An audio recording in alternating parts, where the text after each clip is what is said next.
And we are back with Chris DK. Are you with me, Chris? Yep, I'm here, Laura. Okay. So when was the last time you had an album release? The last album we put out was 2010, which was entitled Coat of Arms. Okay. And you did mention you're on your way to making a second one? Yeah, this will be our fourth album. We're kind of in the process of writing and recording at the moment. Mm-hmm. Nice. Okay, Chris. Have you ever had like a freaky groupie story? Like someone that stalked you, somebody that you know, when you deal with rock stars, you have the people like myself where you just like to hang out, you know, maybe have a beer and, you know, basically treat you just like a human. And then you have groupies that have alternative missions. Do you fall in, do you have because you're obviously just gorgeous, so you have to have women wanting you. Yeah, we definitely have a few creepy groupies out there that have kind of crossed the line. There's one girl, I won't mention any names, but she's from Brazil, actually. We've never actually met her, but she just sends us, you know, tons of fan mail all the time, and, you know, just gets really obsessive and crazy over it. So she kind of looks like Danny Filth with a mustache. She looks like who? Like Danny Filth from Cradle of Filth. But, I don't know, she has some weird facial hair going on. Oh, girl. So she was basically stalking the whole band, not just one of you. Oh, yeah. My bassist, Dro, gets, you know, a good brunt of it, but she's after all of us. So we would love to go play South America, but we're a little wary of Brazil because of her.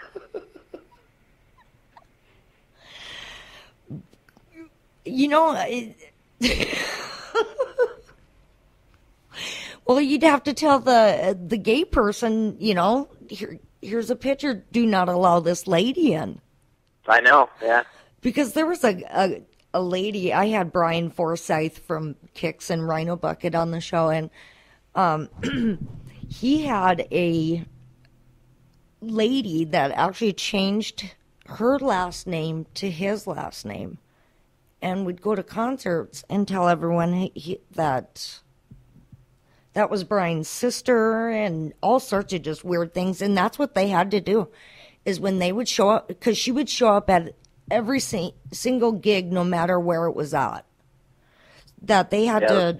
That's pretty insane. Mm-hmm, that they had to have the front people not even allow her into the concerts anymore. Yep. So you got anything else juicy for me? Juicy, it doesn't have to. Yeah, it doesn't have to be about you. I mean, you don't even have to say names. Well, one of the fun parts about the last Genital Torturers tour I did, we had a night off in Dallas, Texas, and it just happened to be when they were having, there's like this underground kind of secret fetish party that goes on, kind of like the movie Eyes Wide Shut, where they don't even give the address of the place out until like 8 p.m. that night. Right. And we got a special invite to that, and you know, it was just bizarre shit going on. So it was kind of like in an old abandoned warehouse that they set up, and it was just, you know, people walking around naked on all kinds of drugs. There were bizarre little playrooms set up that, you know, depending on what you were into, you could go screw around in. Wow. So, yeah, it was interesting to see that. Now, do you have any personal fetishes? Not really. Nothing, you know, too extreme or bizarre that I'm into. Well, like, okay, what's your favorite body part? Body on a woman. Part? On a woman. I like good legs and ass. So you're the lower half kind of man. Yeah, yeah. And do you like the big booties? What kind of what about butt and legs do you like so much? I just like a nice, tight ass. Not too big. You don't like so you don't like big old butts. No, not really. Not really my thing. Okay. I'm into a little light S&M here and there. And well, how light? It's just always fun to have someone tied up. So you don't like to be tied up, but I'd rather be the one in control.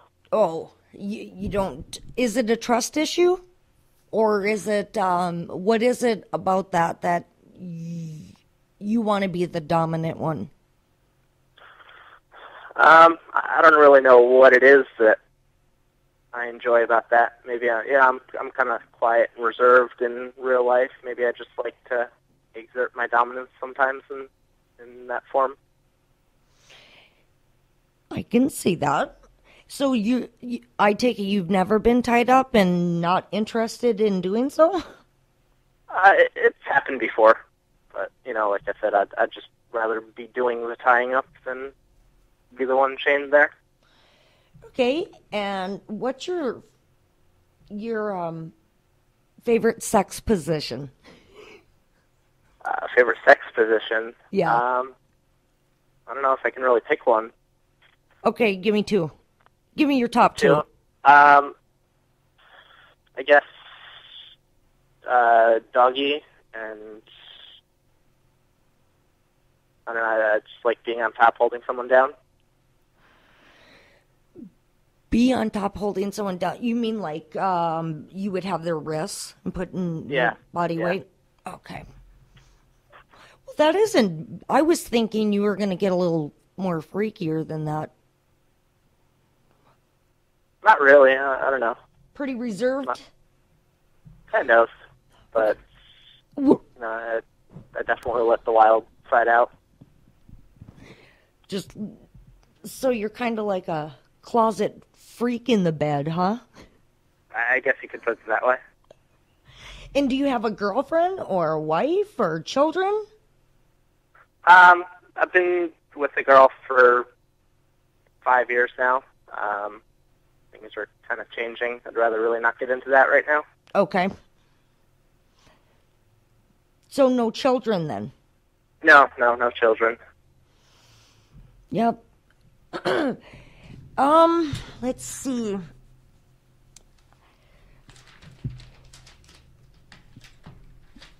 So what are your thoughts on gay marriage? I fully support it. I don't really think it's anyone's right to tell someone else who they can love or not love or be with. And if you notice, gay couples actually stay together. There's less divorce rate with gay couples than there is with straight. Yeah, I believe that. Okay, so what is your drink of your choice? What do you like to drink? Well, when we're on the road with Deadstar, Jägermeister is definitely our go-to drink. We have one shot that we make. It's called the "Oh Fuck I'm Gonna Die" bomb, and that consists of it's a shot of Jaeger, a shot of Goldschlager, a shot of 151, and then you top it off with Rockstar energy drink. And that, one of those, and you're fucked up. You're over the edge. So you take it like a bomb shot. Yeah, you just gotta pound it. Wow, that actually, I wonder how that would taste. Does it? Is it pretty tasty? You gotta get the right mix, but it's definitely not for the weak. So, are you a hard alcohol drinker, or are you more of a beer kind of guy? When I'm just out, relaxing, I usually just drink beer. But when I'm with my friends and we're partying, it's usually the hard stuff. I drink, vodka a lot. That would probably be my top choice. So what kind of beer do you enjoy? I like something with a little bit of substance, nothing too dark. but I don't really drink like the Budweiser or Coors or any crap like that. I like a lot of the microbrews. So you like more of the dark lager type Yeah, beers? yeah. Oh, I see. I like Red Stripe it's Jamaican. Yeah, I've had that before. I love that. But usually when it comes to beer, I'm not really picky. There's very few beers that especially coming from Massachusetts. I drink Sam Adams a lot. That was like their Oktoberfest. See, no, that's one beer I will pass on. I've Really? tried, yeah, and it's weird that you said that because I had that in my mind. That, I don't know what it is. Nope. Can't do it.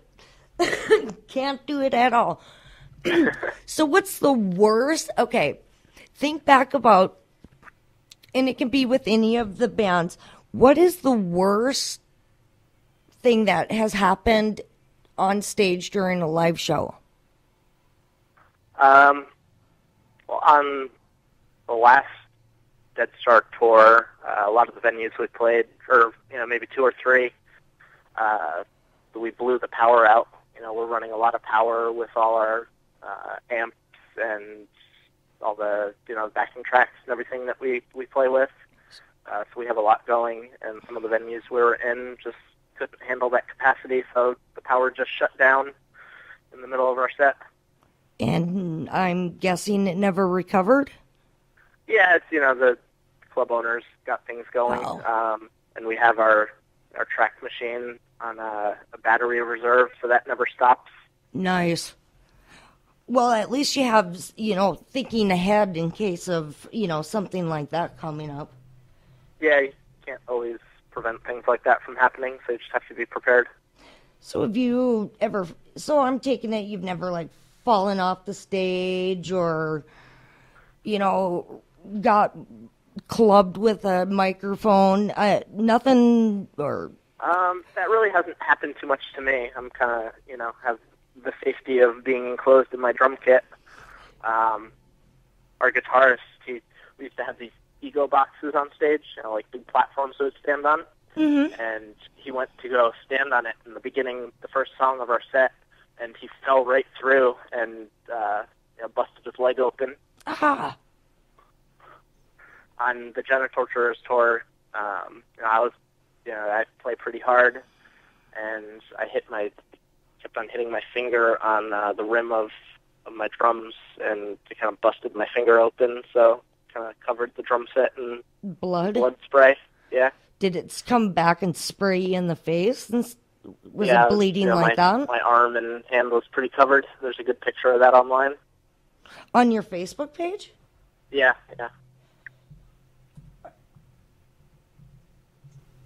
I am going to look that up. Which album is it under, Chris? Let me take a look here. What made you change Chris to the way you spell it? Well, everyone in Deadstar has their own kind of stage moniker. Mm-hmm. That's just what I came up with when I joined the band. Would it be the Genitorturers Tour Fall? Might be under... I'll send it to you. Just give me a second.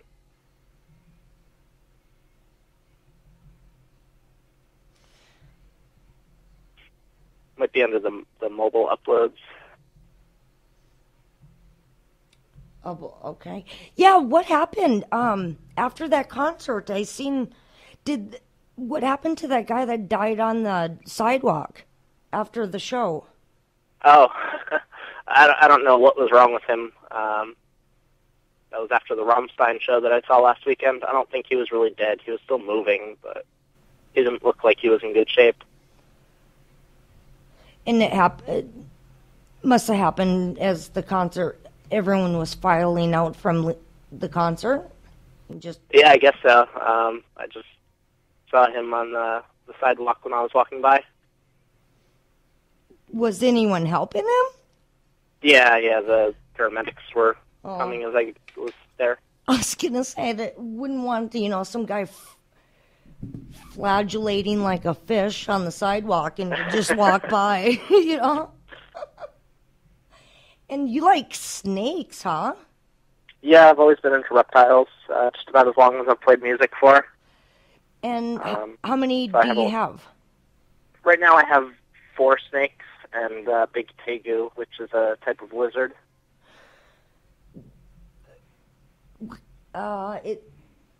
Is it a boa? Yeah, I have 2 red-tailed boa constrictors and 2 ball pythons right now.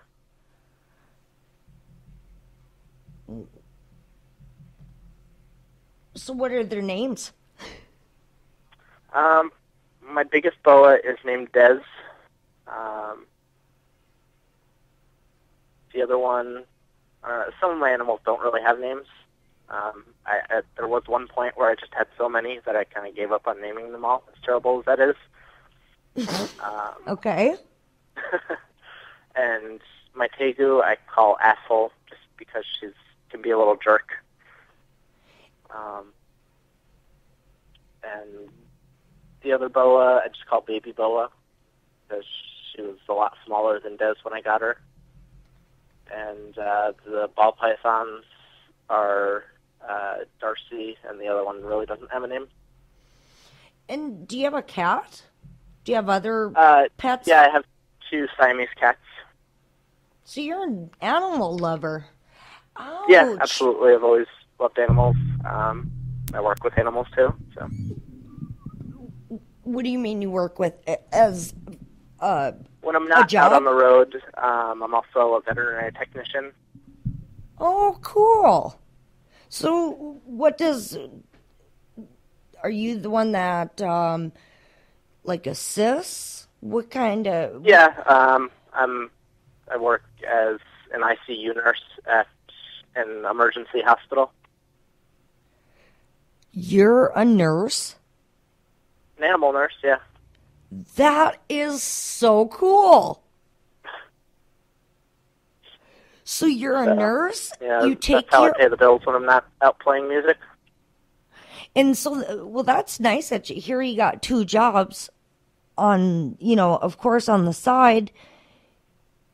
But what a wonderful jobs. You're a nurse and you take care of animals. Yeah, it can definitely be rewarding. Not always easy. And, it's kind of tolling on you, but it's a good thing to do. I find that absolutely fascinating, Chris. If you would come, do you wear eyeliner to work?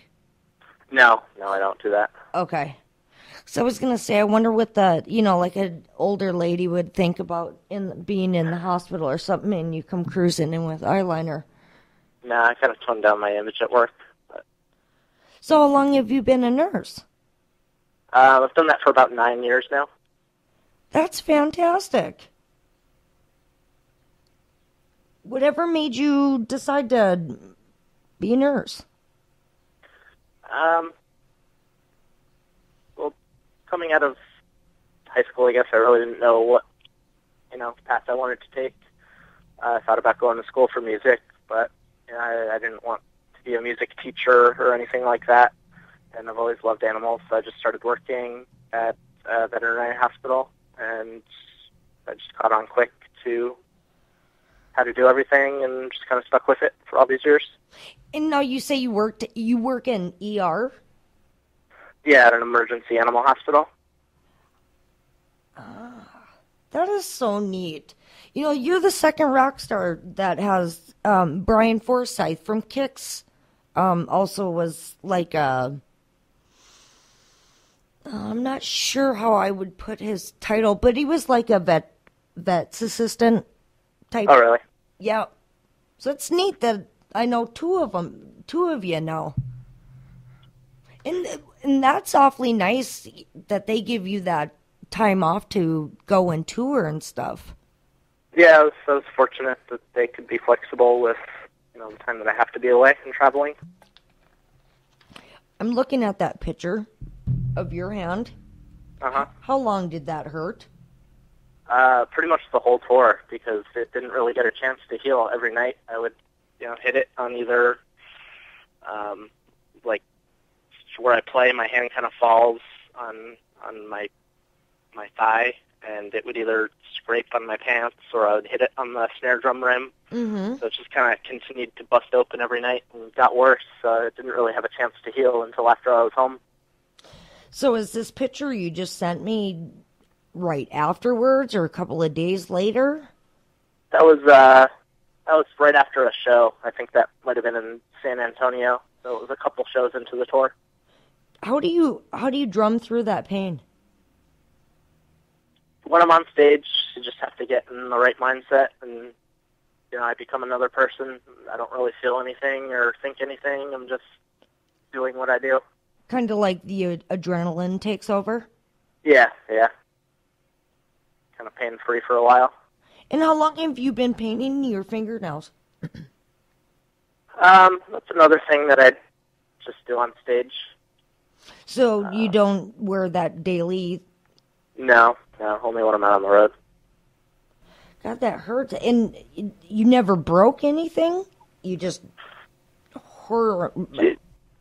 Yeah, I've never had any serious injuries like that. Well, cuts and bruises. God, Chris, that looks like it hurt. Oh. So you're obviously a pretty heavy hitter. How many, drumsticks do you go through? I can go through a lot. Before tour, I order a few bricks of sticks from Vic Firth, and they have me covered. What is a brick of sticks? It's 12 sticks, or 12 pairs, rather, that come together. Huh. I've never heard of a brick of sticks. Yeah, it's just, buying them in bulk. Well, you don't have to pay for them, do you, being their sponsors? I have a good deal through Vic Firth, so they, take care of me. Wonderful. I know I had something else. Oh, the song FYG, what exactly does that stand for? It stands for Fuck Your God. Fuck Your God? Yeah. Okay, and explain to me the lyrics. What is the song actually about? It's, Dearborn, singer from Deadstar, writes all the lyrics. Mm-hmm. I don't really think he meant it strictly in religious terms, but it's kind of how